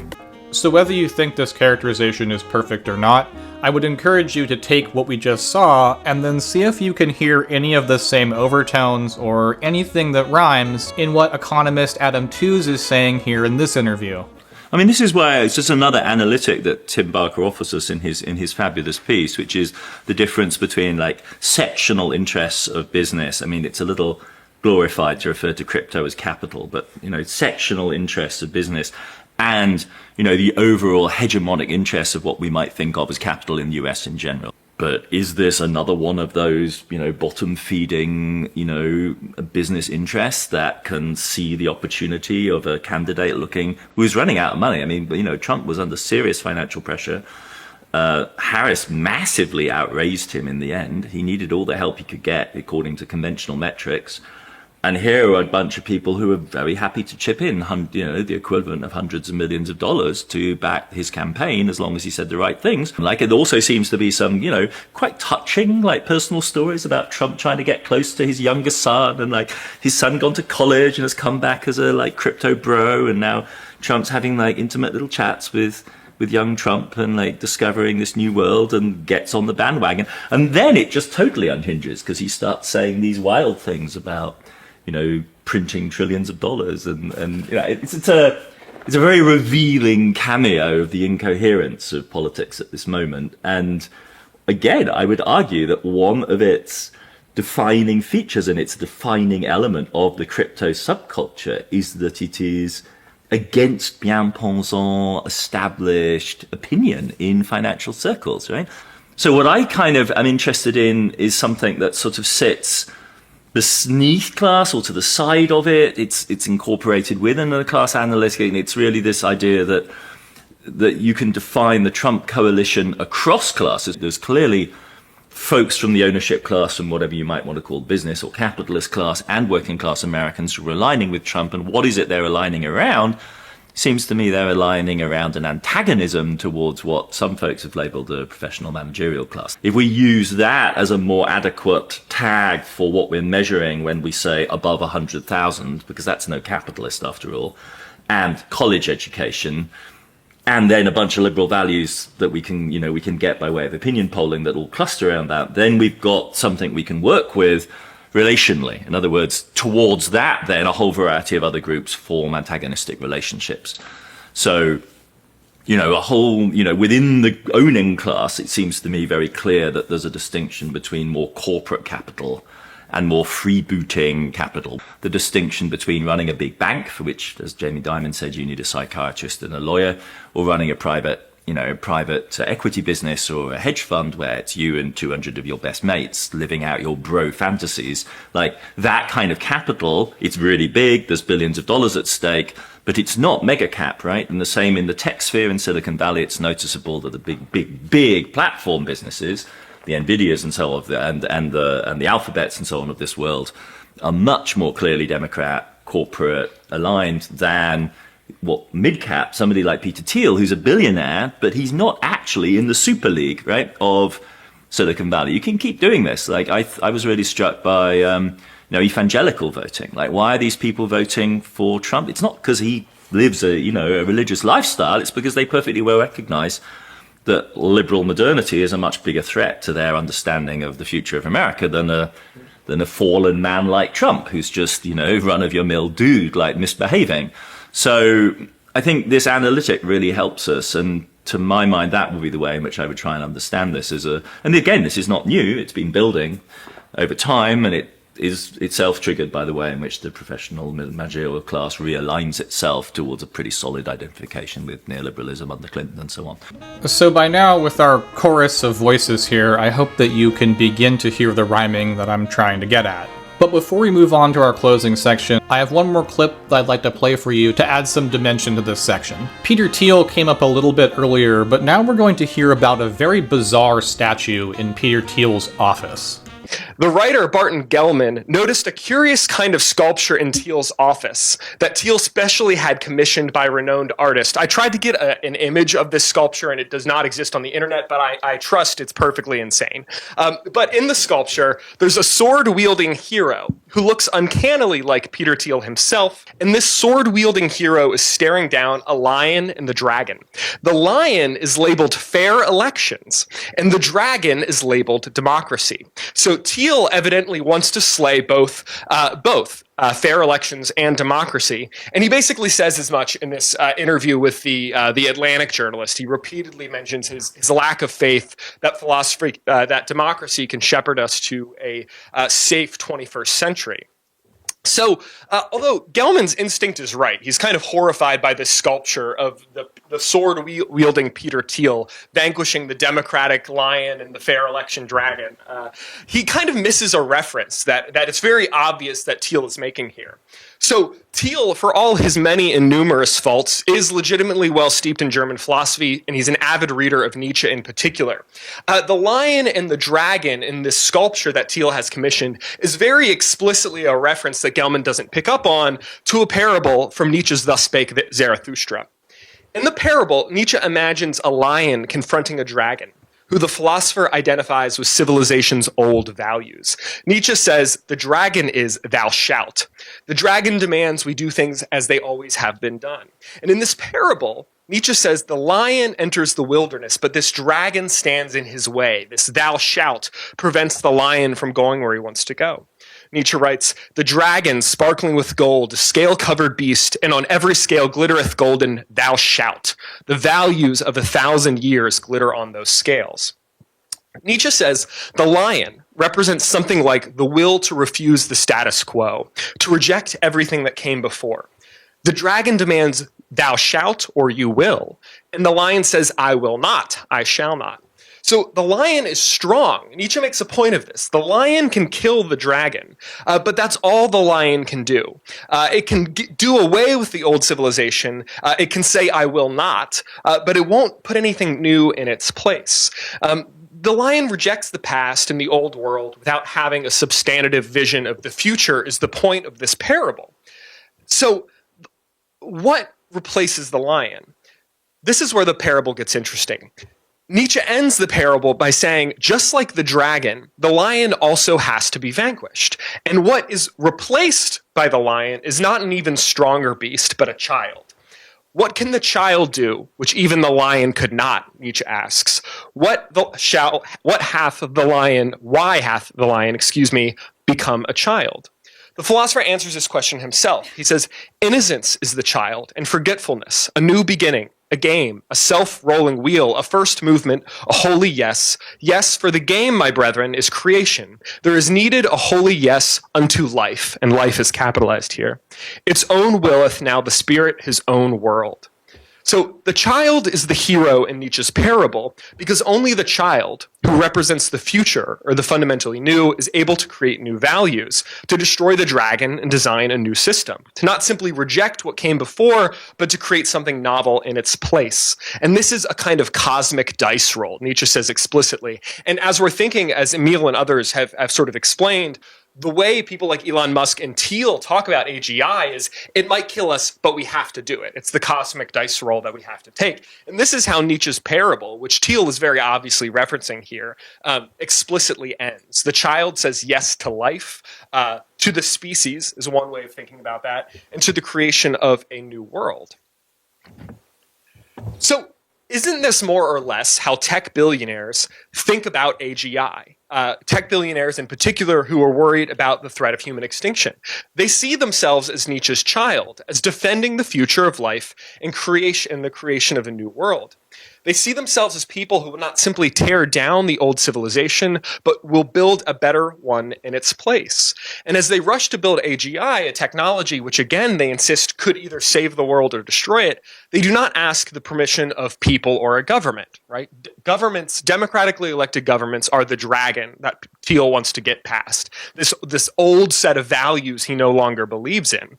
Their vision is resolutely anti-democratic. Thiel's is explicitly anti-democratic, I think that's clear, but so is the vision of Elon Musk and other people in this AGI space who really don't see democracy as adequate to preventing human extinction. So in a post-AGI era, the vision we have here is one of a new sovereign in which the sovereign will not be the president of a democratically elected country, and the sovereign will not even be the king of a new monarchy, but the sovereign will be the CEO of an AI tech startup, right? That's the vision that is on offer here. And what Musk and Thiel and all of these folks are competing for is who gets to be the sovereign, more or less, is one way to think about what's going on.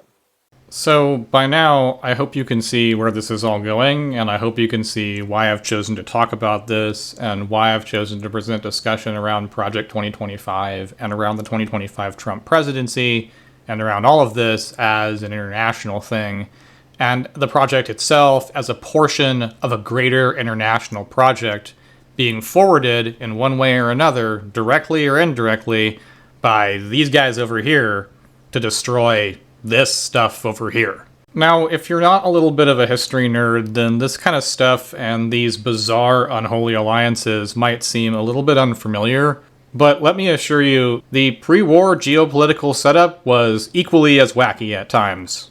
I do think it's important to stress again that these forces aligned against the international liberal order are not allies so much as they are functioning together against something. And for just one example, when we take a look at Project 2025's opinions on China, we're going to see just how antagonistical some of these sides are, in spite of them working very hard to destroy the exact same thing.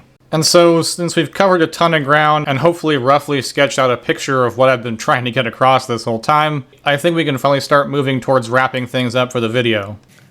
As President Trump moves this country toward authoritarianism, he is aligning himself with dictators and despots who share his disdain for democracy and the rule of law. You can see that we should be talking about a contemporary global fascist international. International condemnation is growing louder after U.S. President Donald Trump's executive order imposing sanctions on the International Criminal Court. German Chancellor Olaf Scholz said the move jeopardizes an institution which was set up to make sure that dictators can't persecute people and start wars. The United Nations is calling on Trump to reverse his decision. The International Criminal Court has issued a series of rather significant warrants recently, both to Israeli leadership, including Benjamin Netanyahu, and to Russian leadership, including Vladimir Putin. And this brings us back around to Ukraine. If you're watching the news right now, you've probably heard a lot about how the Trump administration is acting. And while I would like to be able to spend more time on every aspect of this, I'm gonna condense it down and try to explain it as best I can. And to do so, I'm once again going to turn to Imperial Japan and call back to Teddy Roosevelt. Now, again, Teddy Roosevelt gets the Nobel Peace Prize for giving Korea to Japan. So I think this is a very direct comparison towards what Trump is after. He wants the Nobel Peace Prize. I bang on about this because this is what he wants. He's still resentful that Obama got it years back. He thinks unjustly. He wants that prize. So Trump wants the politics of empire. He wants the Nobel Peace Prize, and it seems, according to all available information, that he wants the rich minerals underneath the earth in Ukraine. Trump's demand for a $500 billion payback from Ukraine for its support in the war. It goes far beyond US control over the country's critical minerals. It covers everything from ports and infrastructure to oil and gas and the larger resource base of the country. The terms of the contract that landed at Zelensky's office a week ago amount to the US economic colonization of Ukraine in legal perpetuity. This states that for all future licenses, the US will have a right of first refusal for the purchase of exportable minerals.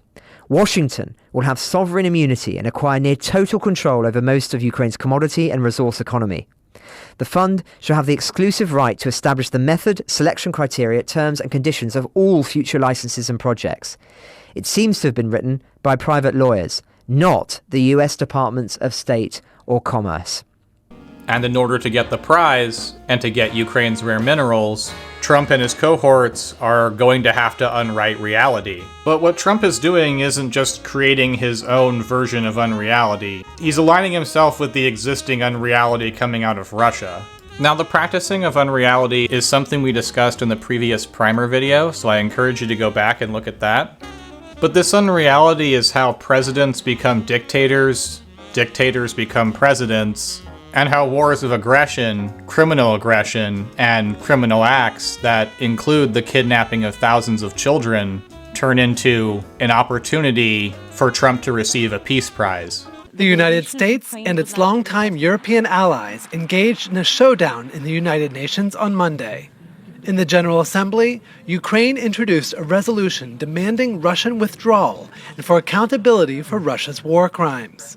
In favor, 93, against 18, abstentions 65. European nations largely supported the resolution, which was unsurprisingly rejected by Russia. In a diplomatic rift, the United States also voted no. Instead, the U.S. put forth its own resolution calling for peace, which did not condemn the invasion or even mention Russia at all. You can see that we should be talking about a contemporary global fascist international. Now, I want to come back around to Putin's war crimes for a minute, not only because it's important for us to keep in mind that he's basically doing the exact same shit that Heinrich Himmler did, but because the Trump administration is advertising that it is trying to get what it refers to as peace talks going. However, I want you to imagine the same language being used to talk about Germany in the 1930s when it was annexing territory and invading neighboring countries, because in doing so we can lay bare the unrealities surrounding this entire situation. At best, one might refer to these as peace in our time talks. And at worst, one can just listen to Sergei Lavrov again talk openly about how they're setting up a new system of cowboy imperialism. Marco Rubio and Mike Waltz and Steve Witkoff, they suggested the meeting and they said, look, we want normal relations. Normal relations in the sense that the foundation of the American foreign policy under the Trump administration is national interest of the United States. This is absolute and without any discussion. But at the same time, we understand that other countries also have their national interests. Right. And those countries who have their national interests and don't play into the hands of somebody else's interest, right, we are ready to have serious discussion. It is very well understood, they told us, that countries like the United States and Russia would never have their national interest the same. They would not coincide maybe even 50 or less %. But when they do coincide, this situation, if we are responsible politicians, must be used to develop this simultaneous and similar interest into something practical which would be mutually beneficial, be it economic projects, infrastructural projects, something else. And then another message went, but when the interests do not coincide and contradict each other, again, this is then the responsible countries must do everything not to allow this contradiction to degenerate into confrontation, especially military confrontation, which would be disastrous for many other countries. Right. We told them, we fully share this logic. It's absolutely the way President Putin wants and does conduct our foreign policy. It's the same approach, the same logic, which is now accepted by the Trump administration in its relationship with the Russian Federation, and I think it's only right. There are no two persons who would be 100% alike, and same with countries. And countries who can seriously influence the fate of the world militarily, the nuclear powers in particular, of course, they have special responsibility, not to shout at each other, but to sit down and talk and say, more or less like it was handled by cowboys in many of the Hollywood movies. The type of peace on offer in this cowboy imperialist world order is the type of peace on offer in Korea at the end of the Russo-Japanese War. Reintegrating Putin and reintegrating an unrepentant Russia into the international system would be another nail in the coffin of this already fragile international concept. So it's not particularly surprising that bringing Putin back in is one of Donald Trump's most prominent goals. I'd love to have him back. I think it was a mistake to throw him out. Look, it's not a question of liking Russia or not liking Russia. It was the G8. And you know, I said, what are you doing? You guys, all you talk about is Russia, and they should be sitting at the table. I think Putin would love to be back. According to Russia's deputy foreign minister, a man named Sergei Ryabkov, he says that the talks are underway, and when they do happen, perhaps in the next couple of weeks, we'll have teams getting together to actually arrange the summit, venue yet to be determined, probably not Saudi Arabia again. It will be talks on not just Ukraine, but on what the Russians see as broader global issues. Now we're going to be selling a gold card. You have a green card, this is a gold card. We're going to be putting a price on that card of about $5 million, and that's going to give you green card privileges plus. Would a Russian oligarch be eligible for a gold card? Yeah, possibly. Hey, I know some Russian oligarchs that are very nice people. Instead of economic pressure on Russia, as Komsomolskaya Pravda points out, in America they're now talking about removing some anti-Russian sanctions. Under Trump, Washington doesn't want to spend money on a far-off conflict and wants to do business with Moscow, seeing profit in that. You can see that we should be talking about a contemporary global fascist international. And it's here, within the international realm of these unholy alliances, and within this rejection of the international liberal order, and the embracing of a new imperial order, that we intersect once again with Project 2025. All right, today we're going inside Chapter 9 of Project 2025 on the United States Agency for International Development, USAID. USAID currently distributes aid to 153 countries in the form of humanitarian assistance, health infrastructure, and economic development. So, yes, they are running an authoritarian playbook. Again, I don't know whether it can succeed, but that is what they're doing. I should say that I think that the destruction of USAID wasn't only about USAID, it was also about showing that they can do it. You know, we can destroy a government agency, even though it's confirmed by Congress, we can take away all its money, we can fire everybody, and you can't stop us. And I think that was the purpose of it, because then you can intimidate everybody else who works for the federal government, and you can intimidate universities. The random cruelty of cutting USAID in the way that it was cut, so that tens of thousands of people might suddenly go hungry or lose their medical care. I had several conversations with people over the last 2 weeks who work there, including one woman who is responsible for a refugee feeding program in Africa, and who, as she was talking to me, burst into tears. So it's a really profound shift, and of course people see it. I don't know whether Americans are going to see it, but it will be seen in other parts of the world. Project 2025 would kind of ally the U.S. government with some of the forces that are reversing fundamental human rights worldwide, reversing women's rights, reversing LGBTQ plus rights. You can see that we should be talking about just a contemporary global fascist international. Because just as we must destroy international law abroad to forward the agenda, we must destroy law here at home. And these are an inseparable project. This subcommittee is supposedly about looking into waste, fraud, and abuse. So I'd like to start talking about independent inspector generals who are supposed to be looking into waste, fraud, and abuse. Mr. Talkov, do you know how many inspector generals at agencies that were investigating Elon Musk's companies have been fired by the Trump-Musk administration? No. It is 5. Ms. Royal, the Inspector General at the Department of Labor had 17 open investigations into Tesla and SpaceX. Do you know what the Trump-Musk administration did to that Inspector General? No. They fired him, and I think y'all know. Mr. Whitson, the Inspector General at the Department of Transportation was investigating Tesla. Do you know what the Trump-Musk administration did to that Inspector General? No. They were fired. The Department of Defense's Inspector General was looking into SpaceX. Mr. Hedler, do you know what the Trump-Musk administration did to that Inspector General? I believe he was fired. Thank you. I think everybody on the panel knows what the answer to these questions were.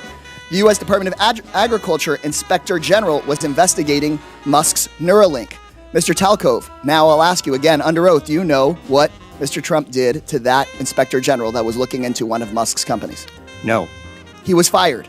The Inspector General at the EPA was repeatedly taking on Tesla. Mr. Hedler, since it seems that you're answering the questions that everyone knows the answer to, do you know what the Trump-Musk administration did to that Inspector General? I believe he was also fired. Also fired. At least 5 Inspector Generals that were looking into Elon Musk's companies were fired by the Trump-Musk administration. These Inspector Generals, who are independent, protected by law, they are the people that find the waste, fraud, and abuse and found many of the cases of waste, fraud, and abuse that have been brought up today, fired because they were looking into Elon Musk. If you drain the power of law from the system, there's still things that are left. There's still these rocks that are sticking up. And in American domestic politics, those are the oligarchs. So what Trump and Musk are doing at home is a bit like what they're doing abroad. They're draining power from the system. They're draining functionality from the system. And that favors the people who never liked the functionality or the law in the first place. Both domestically and internationally, we are witnessing a return to the politics of old. And in order to really complete the project, they have to break not just the systems, but the idea of those systems existing. And in doing so, they're breaking reality to replace it with unreality. And that's the world we're heading into. The tangible erasure of the real and the now, as well as the erasure of history and erasure of the future. Or at least of a future that includes things like democracy, human rights, and some kind of framework that builds us towards a better way of existing. A specific example would be Elon Musk's interventions into European politics. where you see that the specific idea is to find clients, subordinate partners inside Europe who can do the job of breaking up the rule of law. We do need to delete entire agencies as opposed to leave part of them behind. Because if you leave part of them behind, it's easy. It's kind of like leaving a weed. If you don't remove the roots of the weed, then it's easy for the weed to grow back. But if you remove the roots of the weed, it doesn't stop weeds from ever growing back, but it makes it harder. So we have to really delete entire agencies, many of them. You can see that we should be talking about a contemporary global fascist internationale. So I hope at this point I've driven home the idea that what we're witnessing is not just a domestic fascist takeover, and not just a domestic fascist attack on reality and law, but a global fascist attack. One that targets not only the existing structure, but seeks to go beyond that to destroy the concepts and ideas from which structures are born. Now, this all probably sounds incredibly bleak, and it also probably sounds incredibly familiar. Throughout the majority of my lifetime, nations like Israel have done their best to forward agendas just like this. And I think anybody who lived through the Iraq War period is well familiar with fascist unreality and the deforming effects it can have on society, as well as the imperialistic consequences, namely illegal foreign wars. But while we're not facing something new, we are facing the culminating of forces that, in my opinion, are far more powerful than any of the antagonizing forces that face the international order in the post-World War II world. The global power balance appears to be shifting towards the autocratic, the authoritarian, and the openly fascist. Now again, that sounds extremely bleak, because it is. But I'd like to stress that it's not a foregone conclusion, and we are, as people globally, resisting this. The fight is waging in the court system, not just here in America, but all over the world, in places like Brazil, where Trump right-wing cohorts and the American right-wing media are doing their best to swing things in favor of the man who attempted to murder the current president. This fight is going on at the ballot box, all over the world, as dictators, authoritarians, and fascists increase their control over social media and use it to manipulate elections across the world, and as global fascist figures like J.D. Vance praise the far right and fascist parties worldwide. Human rights watch groups are fighting to document all of the fucked up shit that's happening across the globe, and many of the slides I used in today's videos come from places like Amnesty International and other human rights watchdog groups. This battle is being fought in the trenches in Ukraine, as the Ukrainians fight to fend off a fascist invader and stem the tide in the largest land war in Europe since the Second World War. This fight is happening right now in Palestine, as millions around the world come together to support the Palestinian people's right to their lands and to reject the Trump colonial plan. And this battle is, of course, being waged globally in the thought war, as we fight the erasure of truth and its replacement with unreality worldwide. These fights domestically and globally are inextricable and interlinked in a way that cannot be separated. Now, this video has gotten pretty long, and like I said in the beginning, it's very stream of consciousness, and we've streamed our consciousness well all over the place, to be sure. And so I was having a little bit of trouble trying to figure out maybe like an example that might tie all of these threads together in some kind of semi-neat bow for the end of the video, because like, that's what videos are supposed to do, right? All the people I like to watch are always great with their structure, and maybe I should start writing scripts. But, like I said, I was having a little bit of trouble finding the right example.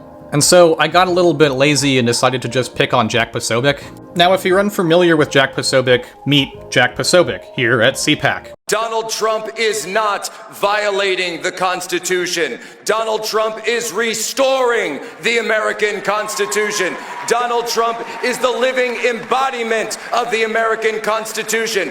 Donald Trump is embodying the values of our founding fathers for the first time in a long time in Washington, D.C. President Trump came up and he found the destiny of the American people lying in the gutter.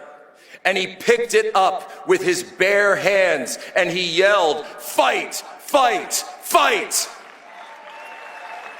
And the American people delivered their mandate to him and put it on his head. And as President Trump himself said just a few days ago, a man who saves his nation violates no law. Now, Jack Posobiec is a Nazi with large domestic ties. He works in domestic media, but he also has international ties to right-wing groups, and he does work quite internationally. Jack Posobiec is also a writer in the field of psychological warfare and a strategist in psychological warfare, and he actively conducts psychological warfare against the American population. He fights the thought war. He's written a book entitled The Unhumans, which is a modern-day retelling of the Nazi work Der Untermensch, which featured in the prior video. He even psyoped the Game of Thrones fandom, which is a bizarre crossover into my alternative life. And as you've probably gathered from what's on screen, Jack Posobiec is quite active in the Trumpian movement. Mr. Posobiec is either a Russian asset actively, or he just likes to pimp Russian narrative. And to tie it all up, astute viewers will notice that when I said Nazis at One American News Network were tweeting Alexander Dugin out, it was Jack Posobiec who I was referring to. Now, Jack Posobiec is going to get his own videos in the future, but I hope in the small time that we've spent together, this little example can help convince you that we should be talking about a contemporary global fascist internationale. Well, hey, that was maybe a little hard to follow. I hope not too much so, but probably. The commentary around Project 2025 concept thing has, if nothing else, gotten away from me slightly. I promise future works will not be quite this ADHD. And so, in that vein, future content is going to focus along those lines. I've been teasing for a while and talking about this Molotov-Ribbentrop Pact video, and that's going to be the start of a 3-part series that's going to cover much of the gaps, I think, that are involved in the modern conversation, particularly the modern discourse around fascism, and particularly the modern discourse around Russia and Russian fascism. And then I have planned a video that I've tentatively titled A Century with Schmittian Characteristics. Carl Schmitt's going to come back for a few of these other videos, but he's going to come back in a big way for this one, where we're going to highlight the Schmittian influence on American political and legal thought, Russian political and legal thought, and interestingly enough, modern Chinese political and legal thought. So I made like massive cuts to this video, and I don't actually save any of the material I'm cutting at this point. I may do that for future like Patreon content, but we came in just under 2 hours here, and I was like, what can I give you to maybe round this out? And to like maybe offer something to displeased viewers who wanted something a little extra. And I thought, well, hey, you know that Russian video about how they're gonna like nuke America and shit that I showed you earlier? I mean, I got the whole thing. It's not a great translation. I found it here on YouTube, but you wanna watch it? I can put it on right now.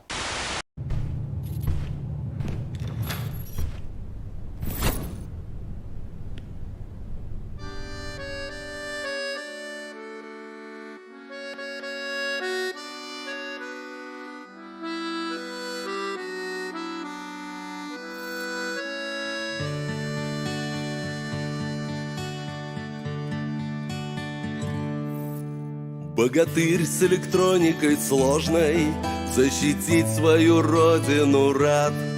Мы в контейнер стальной осторожно опускаем наш грозный сармат. Дремлет комплекс командных приборов, ждет команды могучий заряд. Поразить неприятеля норы собирается русский сармат. Эх, Россия, матушка, в бой готов сарматушка. Верь нам с красным знаменем, бабушка. Эх, Россия, матушка, в бой готов сарматушка. Верь нам с красным знаменем, бабушка. В нем скопилась вся мощь Енисея, воля тверже уральских гор. В пыль врагов в мгновенье рассеять он готов исполнять приговор. Ему просто же не помеха, ему санкции не страшны. Для сармата одна лишь утеха — потревожить натовцев сны. Из России матушки вдаль глядят сарматушки, нас соединенные штатушки.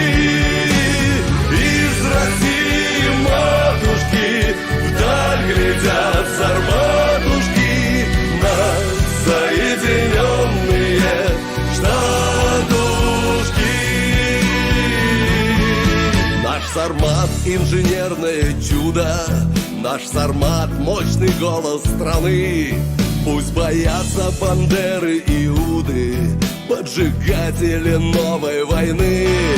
И дрожит мировое буржуйство, собираясь дорогою в ад. И несет боевое дежурство наш могучий красавец Сармат.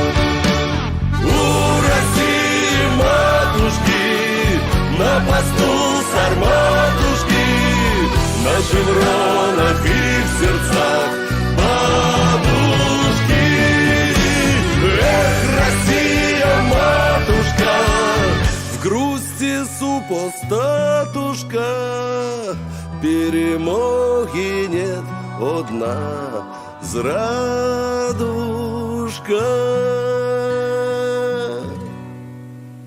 Если кем-то принято решение уничтожить Россию, тогда у нас возникает законное право ответить: да, для человечества это будет глобальная катастрофа. Для мира будет глобальная катастрофа. А зачем нам такой мир, если там не будет России? Эх, Россия, матушка, эх, силен Сарматушка, выше нас, солдатушка, братушка. Эх, Россия, матушка, заряжай, Иванушка, с нами Бог и с нами Сарматушка.